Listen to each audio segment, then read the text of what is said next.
கர்த்தராகிய இயேசு கிறிஸ்துவின் நாமத்திற்கு மகிமை உண்டாவதாக.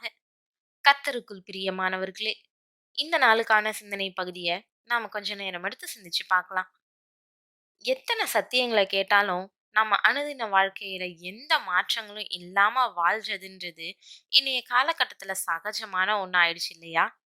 காரணம் என்னன்னு ஆராய்ஞ்சு பார்த்தோம்னா, நமக்கு எது சரி, எது தீமைன்றத நிதானிக்கக்கூடிய அறிவு இருக்குது. ஆனா, ஒரு சில காரியங்கள தீமையா இருந்தாலும், அத நாம பயன்படுத்திக் கொள்ள தயங்குறதே இல்ல. பாவத்து மூலியமா வரக்கூடிய லாபத்த இழக்கிறதுக்கு நம்ம தயாராவே இருக்கிறதில்ல. பாவத்தினுடைய சம்பளம் மரணம்னு நமக்கு நல்லா தெரியும். அத தேவன் நிச்சயம் எல்லாருக்கும் தருவாருன்றதையும் நாம் அறிவோம். ஆனா, நமக்கு எதிரா தீமை செய்றவங்களுக்கு நம்ம உடனே பதில் செய்யலன்னா, நமக்கு தூக்கமே வராது. பரிசுத்தமா வாழ்றதுல சமாதானமா இருக்கிறத விட, பழி வாங்கிட்டா தான் சமாதானம் இருக்கும்னு நினைக்கிறது எவ்வளவு மோசமான செயல். பழி வாங்கக்கூடிய எண்ணம்ன்றது பாவத்துல கொடுமையான ஒண்ணு. ஆனா, தீமைய சகிக்க முடியாம தேவனுடைய பிள்ளைங்க எத்தனை பேர் இன்னைக்கு பழி வாங்க துடிக்கிறோம். அதனால இன்னைக்கு இந்த குணத்தை குறிச்சு ஆழமா சிந்திச்சு கற்றுக்கொள்ள நாம நேரம் எடுத்துக்கொள்ளலாம். ஒரு சின்ன பையன் வீட்டுக்கு வெளியே நின்னுட்டு இருந்தான். அவனுடைய முகம் ரொம்ப கோவமா இருந்துச்சு. அத பார்த்து அவனுடைய தாத்தா அவன கூப்பிட்டு, "என்ன நடந்துச்சு? ஏன் கோவமா இருக்கிற?" அப்படின்னு சொல்லி கேட்டாரு. அதுக்கு அவன், "பின்ன என்ன தாத்தா, நானும் அப்பாவும் கடைக்கு போயிருந்தோம். அப்பா எனக்கு ஒரு ஏரோப்ளேன விளையாட வாங்கி தந்தாரு. நான் அத வெளியில எடுத்துட்டு போய் பார்த்துக்கிட்டு இருந்தப்போ, சில பொறுக்கி பசங்க என்னோட சண்டை போட்டு, நான் அப்பாவ கூப்பிடுறதுக்குள்ள அத என்கிட்ட இருந்து பறிச்சுட்டு போயிட்டாங்க. அவங்க மட்டும் என் கையில கிடைச்சிருந்தா" அப்படின்ட்டு கோவமா சொன்னான். அத கேட்டுட்டு இருந்த தாத்தா, "நீ கோவப்பட்டு இப்ப என்ன ஆகப் போகுது? உன்னோட ஏரோப்ளேன் போனது போனதுதான். அது கிடைக்க போறதில்ல. உனக்கு தெரியுமா? ஒவ்வொரு மனுஷனுக்குள்ளேயும் 2 நரிகள் எப்பயுமே இருக்குது. ஒண்ணு வெள்ளை நரி, இன்னொன்னு கருப்பு நரி. இந்த 2 நரிகளும் எப்பயுமே சண்டை போட்டுக்கிட்டே இருக்கும். வெள்ளை நரி போனா போகட்டும்னு சொல்லும். அன்போட நடந்துக்கோன்னு சொல்லும். ஆனா கருப்பு நரி, அது எப்படி? அத சும்மா விடுறதா? அப்படின்ட்டு அதிகமா வம்ப வளர்த்துக்கிட்டே இருக்கும்.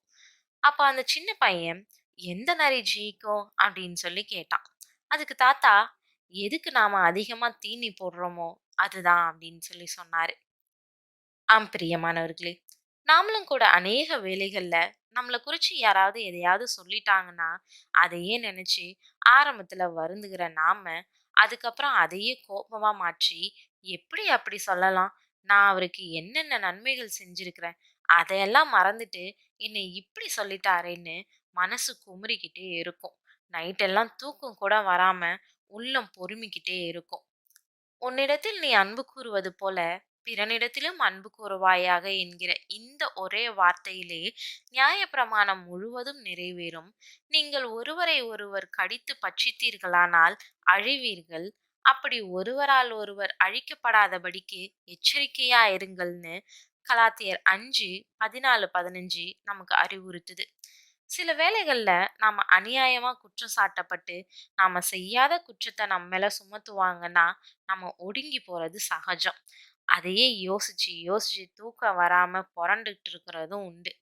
நம்ம அதிகமா கோபமான எண்ணத்துக்கு தீனி போட போட அது எண்ணத்துல வளர்ந்துகிட்டே தான் இருக்கும். கடைசியில குற்றம் சாட்டின நபரை பார்க்கும்போது நமக்கு வெறுப்பும் கோபமும் மிஞ்சும். அந்த சமயங்கள்ல பரிசுத்த ஆவியானவர் நமக்கு உதவி செய்யறாரு. நாம நம்மளுடைய கவலைகளை கர்த்தரிடத்துல ஒப்பு கொடுத்து அவர்கிட்ட எல்லாத்தையும் சொல்லிடும்போது அவர் நம்மளை நிச்சயமா தேற்றி நம்ம யார் மேலயும் வெறுப்பு கொள்ளாதபடி நம்மளை காத்துக்குவாரு. பரிசுத்த ஆவியானவருக்கு தேற்றரவாளர் அப்படின்ற பேரும் உண்டு. ஒரு தாய் தேற்றுவது போல நம்மள அவர் தேற்றுவாரு. நம்மளுடைய கண்ணீரையும் நம்மளுடைய இருதய குமுறல்களையும் நாம அவர்கிட்ட ஒப்பு கொடுக்கும்போது அதை தொடச்சி நம்மள ஆறுதல் படுத்துவாரு. அவரவர் செய்கிற காரியங்களுக்கு நிச்சயமா பலன் உண்டு. தீமை செய்றவங்க தீமையையே அறுப்பாங்க. நன்மை செய்றவங்க நன்மையையே பலனா பெறுவாங்க.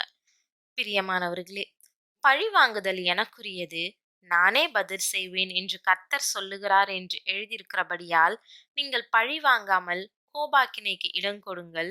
அன்றியும் உன் சத்துரு பசியாயிருந்தால் அவனுக்கு போஜனம் கொடு, அவன் தாகமாயிருந்தால் அவனுக்கு பானம் கொடு.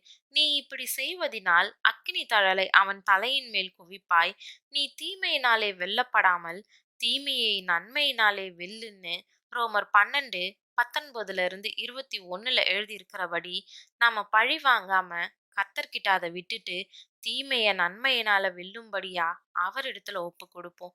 அவர் அதை பொறுப்பெடுத்துக் கொள்வாரு. தேவன் தாமே கிருபையும் தயையும் செய்வாராக. ஆமென்.